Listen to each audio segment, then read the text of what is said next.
The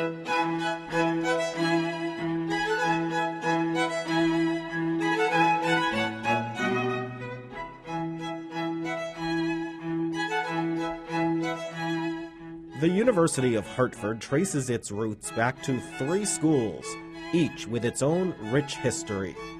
The Hartford Art School, the original Hillyer College, and the Hartt School of Music.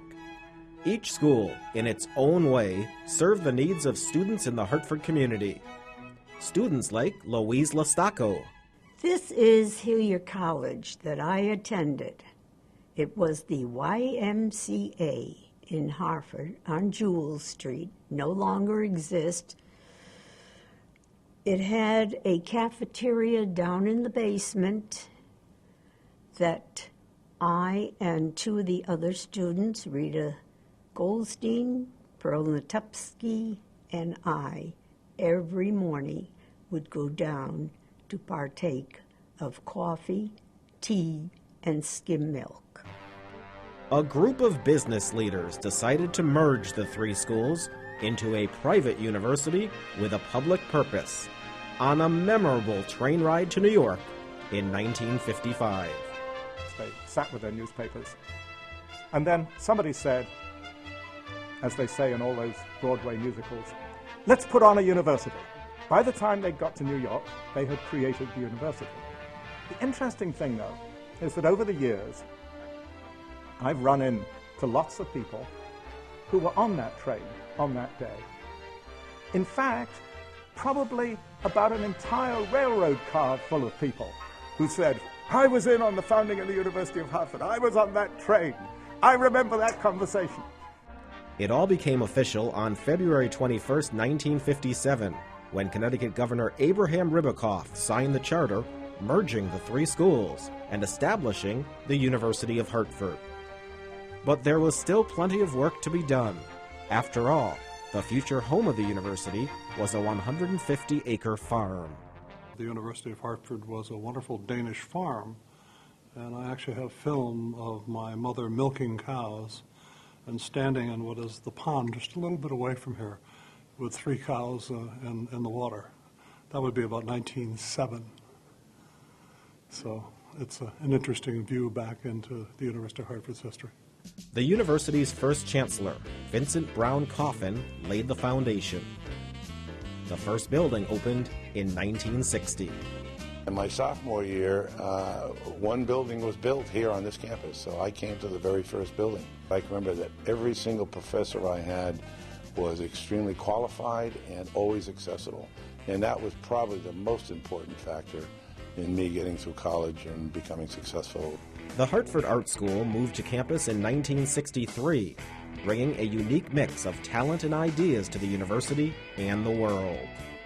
What a student does when he or she graduates from the University of Hartford or the Hartford Art School in terms of what kind of art they're making will not be what they're doing in 5 years.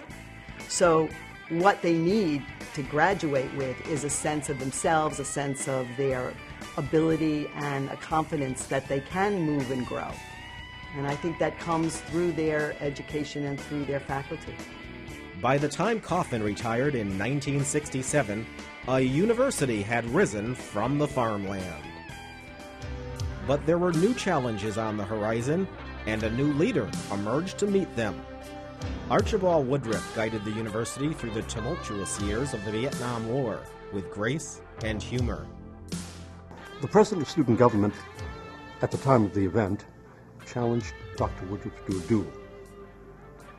Dr. Woodruff, who had a wonderful sense of humor, responded that as the challenged party, he understood that he had the right to choose weapons, and he chose cream pies.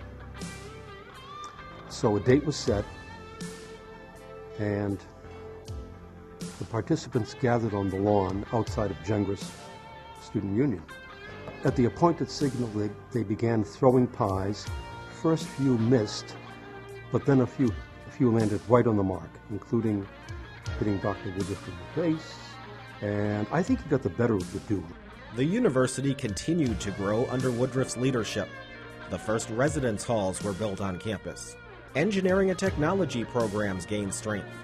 and the new Mortensen Library opened its doors to students and faculty. My very first day of work, I was the stacks coordinator for the library. That's the person who is actually in charge of putting the books back, working with all the students. And I had to help move a table with the janitorial staff at that point.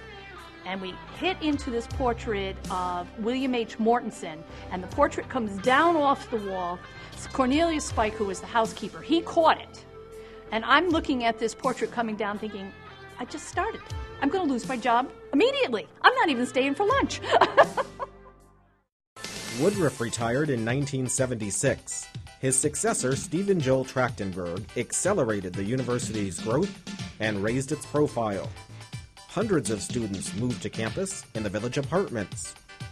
The Emerson String Quartet began a 21-year residence at the Hartt School, and athletic programs moved to Division I.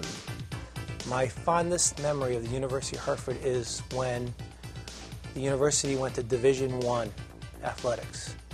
The excitement and energy was just phenomenal and overwhelming, and it was a time like no other in the university's past.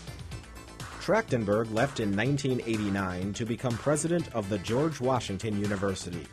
He still has fond memories of his time in Hartford. I remember a wonderful day in the spring when I bicycled over to the campus. It must have been about 6 or 7 in the morning, and we had a new building about to open. We did a lot of that in Hartford during my tenure, and I went over to look at the construction site, and my heart swelled with joy at the wonderful young people who were around me on the campus and on the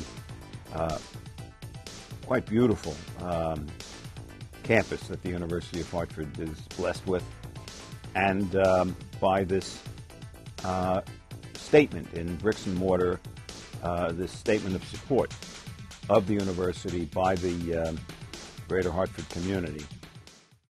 The University of Hartford also had a long and proud history of giving back to the community. The university's 4th president, Humphrey Tonkin, found creative ways to make those ties even stronger.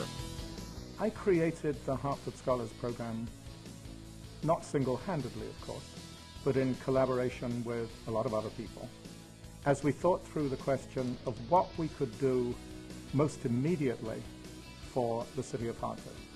We said any student who wants to come to the University of Hartford and qualifies can come to the university for half tuition. This created, among lots of people, a great deal of enthusiasm.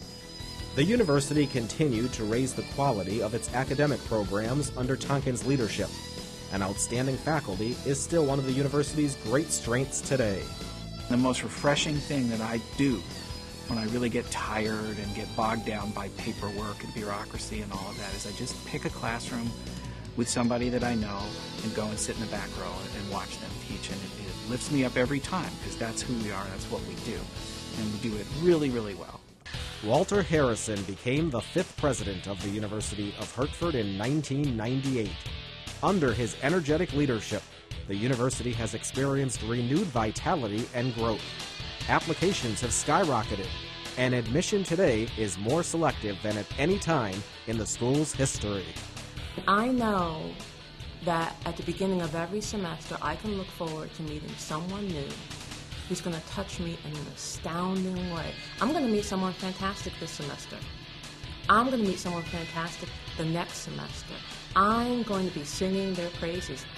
With 7,300 students representing 46 states and 53 countries, the student body is more diverse than ever before. So I think this gives us a very rich opportunity for students to learn about each other. And I love opportunities, which I have very frequently, to introduce one of our Jordanian students to an Israeli visiting faculty member, or to introduce an Indian student to a Pakistani student, or to introduce a Chinese student to a Japanese student. Do I think that that is suddenly going to solve all the problems of the world? Hardly. But we aren't going to solve any of the problems of the world unless we learn to understand each other better. And all universities, but especially this one, given our mix of students, I think we're in a perfect spot to do that. Under Harrison's leadership, the level of academic excellence has risen in all 7 of the university's schools and colleges. 2 public magnet schools have opened on campus, creating a unique learning experience for the next generation of students. Sports programs have gained national prominence, and the university continues to attract outstanding coaches and student athletes. As a coach at this university, it's nice to be able to bring in prospective student athletes and say to them, we have support, and our president is, his mission is to grow this university for the better. And you can say that to a kid, but when they walk around campus and can see it for themselves, that it's not just we're doing well in basketball, but this university is really blossoming. This is something you should want to be a part of. The University of Hartford has made enormous strides in its first 50 years. With a passionate and dedicated faculty, talented students, distinguished alumni, and visionary leadership, the future is even brighter.